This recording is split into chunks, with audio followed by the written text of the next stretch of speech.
नई बहू का बाहुबली भटूरा।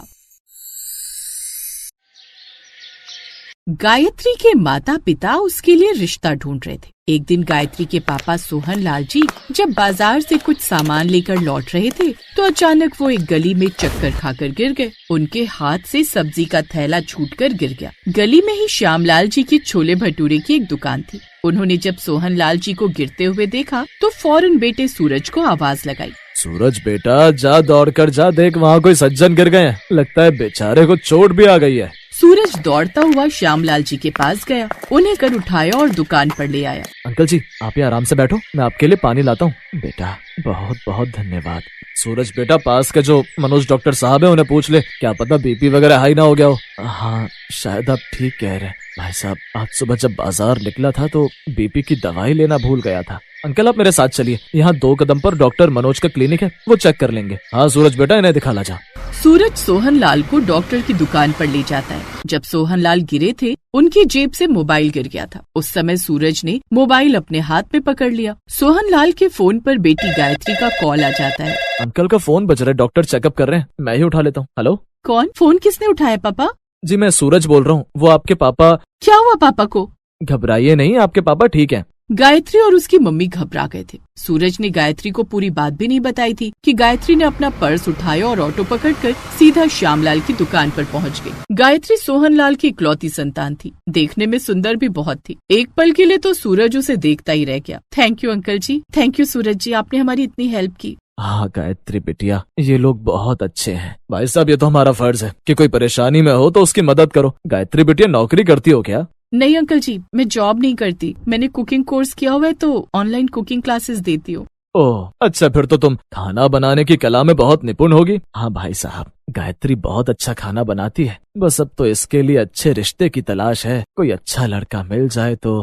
गायत्री और सूरज ने एक दूसरे की तरफ देखा और फिर गायत्री अपने पिता को लेकर घर आ गई। अगले दिन सोहन लाल उसी रास्ते से पत्नी सुषमा के साथ जा रहे थे। वे पत्नी से बोले, सुषमा, वो सामने सूरज श्यामल जी का बेटा तुम्हें कैसा लगा? अगर गायत्री के लिए हम बात करें। अचानक हम कह दें और कहीं ये शादीशुदा हुआ या कहीं बात पक्की हुई तो? अरे मैं घुमा फिरा कर बात करूंगा, चलो नमस्ते राम राम तो कर ही लें। सोहन लाल पत्नी सुषमा के साथ श्यामलाल और सूरज से मिलने पहुँचे। कैसी तबीयत अंकल जी? अब बिल्कुल बढ़िया। ये मेरी पत्नी है सुषमा, यहाँ से गुजर रहे थे तो सोचा आपसे मिलते चले। आपकी बहुत प्रशंसा करते हैं ये। श्यामलाल जी, और कौन कौन है आपके घर में? बस मैं, मेरी पत्नी जानकी, सूरज और छोटी बेटी कोमल। सूरज की शादी का कोई विचार नहीं है। अब क्या बोलूं भाई साहब, आजकल लड़की वालों को जो चाहिए महंगी कार और कोठियों वाले लड़के, उन्हें हम जैसे मध्यवर्गीय परिवार कहाँ पसंद आते हैं। भाई साहब, पैसा तो आनी जानी माया है। अगर लड़का मेहनती है तो कोठी कार तो कभी भी बनाई जा सकती है। दिल और स्वभाव बढ़िया होना चाहिए। अगर आप सूरज के लिए चाहें तो मैं सूरज को अपना दामाद बनाना चाहता हूँ। मुझे गायत्री के लिए सूरज जैसे लड़के की ही तलाश थी। और फिर गायत्री की चट मंगनी पट शादी वाली बात हो गई। गायत्री सूरज के घर दुल्हन बनकर आ जाती है। सूरज की फैमिली भी गायत्री के आने से बहुत खुश थी। गायत्री बहुत अच्छे स्वभाव की है, आते ही सारी घर गृहस्थी संभाल ली। चलो अच्छी बात है, दोनों बच्चे खुश रहे। नई बहू के हाथ से हम आज के दिन की शुरुआत करेंगे। सब लोग दुकान पर चलने की तैयारी करो। कोमल सबके साथ शादी के बाद पहली बार दुकान पर जाती है। पूजा के बाद श्यामलाल बहू के हाथ से भटूरे की पहली थाली जो भोग की थी निकलवाते हैं। बहू आओ, अपने हाथों से कढ़ाई में पहला भटूरा डालो। जी पापा जी। गायत्री, कुछ स्पेशल करना जो सबसे अलग हो, सब देखते रह जाए। ऐसा कुछ है क्या? फिर तो मैं आज आप सबको एक नए तरीके का भटूरा बनाकर खिलाती हूँ। अरे भाई, हमारी बहू खाना बनाने की कला में बहुत निपुण है, कुछ अलग ही बनाएगी। गायत्री ने दिमाग लगाया और एक भटूरा बेलना शुरू किया। ग्राहक भी बड़ी हैरानी से नई बहू को भटूरा बेलते हुए देख रहे थे। गायत्री भटूरा बेले ही जा रही थी। देखते ही देखते गायत्री ने एक बाहुबली भटूरा बनाकर तैयार कर दिया। अरे अरे, ये तो बाहुबली भटूरा है। आपने बिल्कुल सही पहचाना आंटी जी, ये बाहुबली भटूरा ही है, क्योंकि ये भटूरा मैंने इस कढ़ाई के बराबर साइज का बनाया है। तुमने तो कमाल कर दिया गायत्री, बहुत बढ़िया बहू, तुमने बहुत बढ़िया बाहुबली भटूरा बनाया है। शाबाश बेटी। बहू, तुमने तो कमाल कर दिया। बहू अपने हाथों से भगवान को भोग लगाओ, और देखो तुम्हारे हाथों का बाहुबली भटूरा खाने के लिए ग्राहकों की भीड़ लग गई है। हमारी बहू सचमुच मां अन्नपूर्णा का आशीर्वाद बनकर आई है। गायत्री का बनाया हुआ बाहुबली भटूरा देखते ही देखते दुकान की रौनक बन गया। ग्राहक आते और उस विशाल भटूरे को देखकर हैरान रह जाते। कोई उसकी तस्वीर खींचता तो कोई उसे पैक करवा कर ले जाता। सूरज और श्यामलाल जी की खुशी का ठिकाना नहीं था। गायत्री बहू, तुमने तो हमारे छोले भटूरे की दुकान को एक नई पहचान दे दी। आज तक ऐसा भटूरा किसी ने देखा ही नहीं होगा। मेरी बहू ने आज साबित कर दिया कि वो सिर्फ घर संभालने में ही नहीं, हुनर में भी किसी से कम नहीं। अब तो लगता है हमें अपनी दुकान का नाम बदलकर बाहुबली भटूरे वाली दुकान ही रखना पड़ेगा। उस दिन से बाहुबली भटूरा श्यामलाल जी की दुकान की खासियत बन गया। दूर दूर से लोग इस अनोखे भटूरे को चखने आने लगे। दुकान पर ग्राहकों की भीड़ बढ़ने लगी, जिससे श्यामलाल जी का व्यापार खूब फला फूला। गायत्री की मेहनत और उसके बाहुबली भटूरे ने न सिर्फ दुकान को शोहरत दिलाई, बल्कि परिवार में भी खुशियों की नई बहार ला दी। गायत्री की मेहनत और किस्मत ने नया रूप लिया और भगवान के आशीर्वाद से गायत्री के ससुराल में अब वो सब कुछ था जिसकी वो कभी कामना करते थे।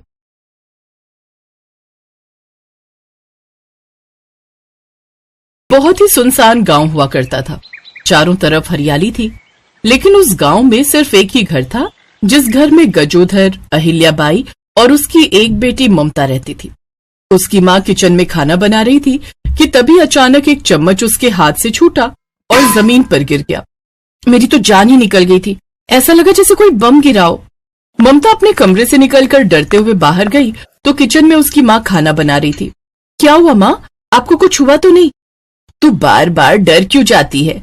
एक छोटा सा चम्मच ही तो गिरा है, उसी की आवाज आई होगी। माँ, अपना घर इतने ज्यादा सन्नाटे में है कि अगर हल्की सुई तक गिरती है तो उसकी आवाज भी सुनाई देती है। मैं हर बार डर जाती हूँ। तभी अचानक माचिस जलने की आवाज आई। हे राम, ये क्या हुआ? लगता है आग लग गई। वो दोनों डरते हुए बाहर गए तो देखा कि हॉल में उनके पिताजी बैठे थे और उन्होंने सिगरेट जलाई थी। क्या हुआ? पापा, माचिस थोड़ा धीरे जलाया करो। इतनी तेज आवाज आई कि हमें लगा कहीं आग लग गई। तुम दोनों माँ बेटी बहुत डरपोक हो।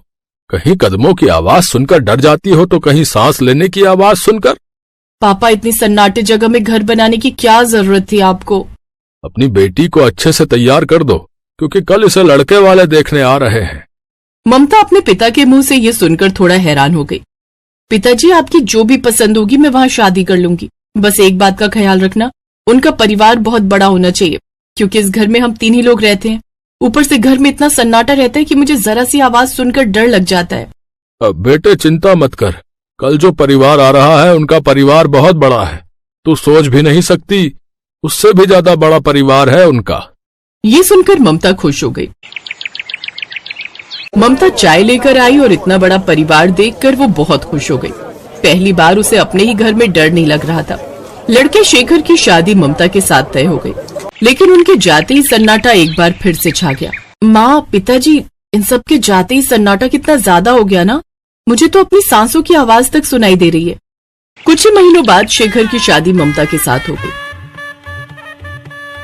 शेखर, जब आप मुझे देखने आए थे तो सिर्फ 50 लोग थे। हाँ ममता, दरअसल बात यह है कि बड़े पापा का परिवार और छोटे पापा का परिवार अमेरिका में फंसा हुआ है। किसी वजह से वो शादी में नहीं आ पाए। जब वो लोग आ जाएंगे तो 200 से ज्यादा लोग दिखाई देंगे यहाँ। ये सब सुनकर ममता की खुशी का ठिकाना नहीं रहा।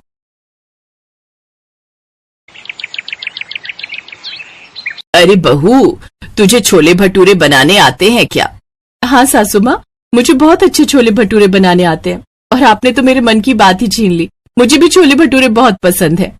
फिर तो बहुत अच्छी बात है बेटा। हमारे घर में सभी लोगों को छोले भटूरे बहुत पसंद है, लेकिन बनाना किसी को भी नहीं आता। हर महीने मुझे बाहर से छोले भटूरे मंगाने पड़ते हैं। जल्दी से हम सबके लिए छोले भटूरे बना दे। अरे कोई बात नहीं सासू माँ, आप परेशान मत होइए, बस छोले भटूरे का इंतजार करिए। जीती रहो बहू, तुम्हें पाकर हमारा पूरा परिवार धन्य हो गया।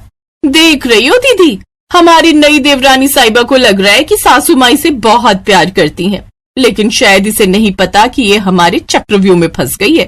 तूने बिल्कुल सही कहा माया। भटूरे बनाते बनाते कुछ ही दिनों में इसकी हालत खराब हो जाएगी, तब पता चलेगा इसे।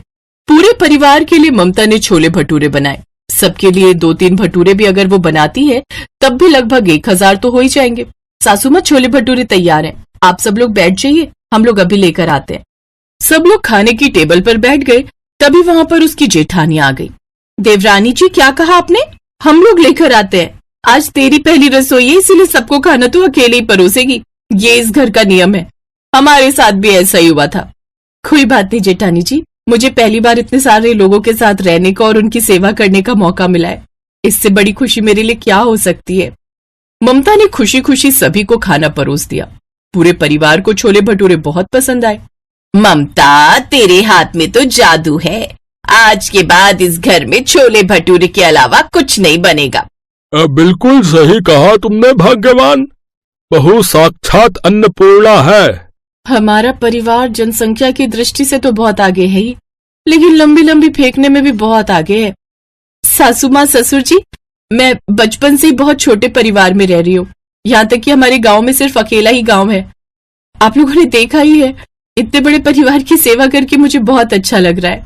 पूरे परिवार ने उसकी तारीफों के पुल बांधने शुरू कर दिए, क्योंकि अब उनके परिवार को भटूरे बनाने वाली बहू के रूप में एक नौकरानी मिल चुकी थी।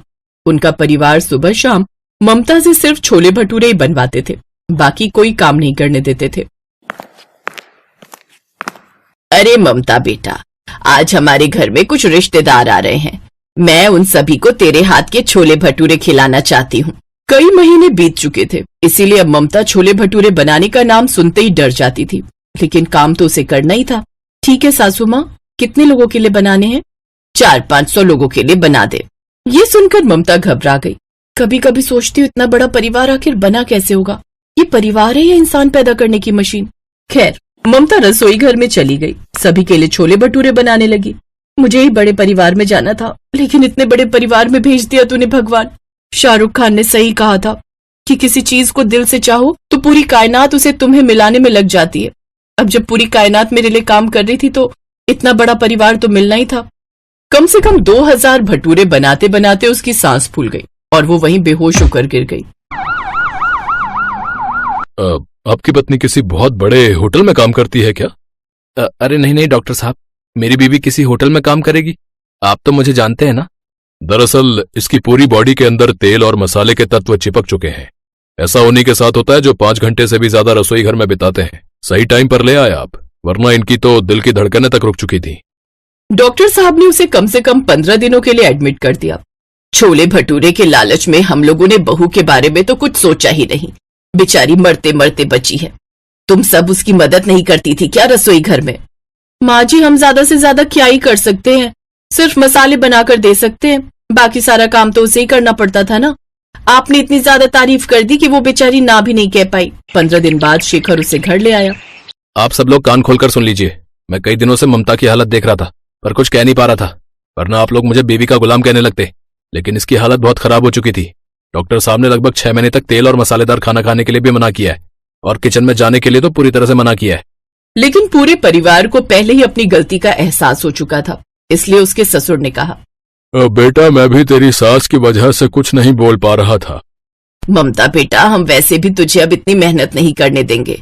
अब तू घर का कोई काम नहीं करेगी, कम से कम 2 साल, और उसके बाद भी कभी कभी छोले भटूरे बना दिया करना, बस। इतना बड़ा परिवार मुझे मिला, अगर आप लोगों की सेवा करते करते मेरी जान भी चली जाती तो भी मुझे किसी बात का दुख नहीं होता। ये तो फेंकने में सासू माँ से भी बड़ी निकली, परिवार का असर तो पड़ेगा ही।